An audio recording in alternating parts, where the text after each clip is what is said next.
நாளைக்காக கவலைப்படாதீர்கள். இது இயேசு கிறிஸ்துவுக்குள் பிரியமான என் சகோதர சகோதரிகளே, இந்த நிமிட நச்சதிக்கு இயேசுவின் நாமத்தில் நான் உங்களை அன்போடு அழைக்கிறேன். நாளைய தினத்துக்காக கவலைப்படாதீர்கள். நாளைய தினத்துக்காக கவலைப்படாதீர்கள். திருப்பாடல் 55:22 வாசிக்கின்ற பொழுது, கர்த்தர் மேல் உன் பாரத்தை வைத்து விடு, உன் கவலையெல்லாம் அவர் மீது போட்டுவிடு, அவர் உன்னை ஆதரிப்பார் என்று எழுதப்பட்டிருக்கிறது. 1 பேதுரு 5:6-7 வாசிக்கிறோம், உங்கள் கவலையெல்லாம் அவர் மீது சுமத்தி விடுங்கள், உங்கள் மீது அவருக்கு அக்கறை உண்டு என்று ஆண்டவர் சொல்லுகிறார்.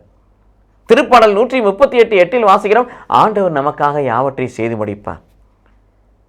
ஏனெனில் மத்தேயு 6:8 பிரகாரம் நாம் கேட்பதற்கு முன்பதாகவே நம் தேவை என்னதென்று கடவுளுக்கு தெரியும்.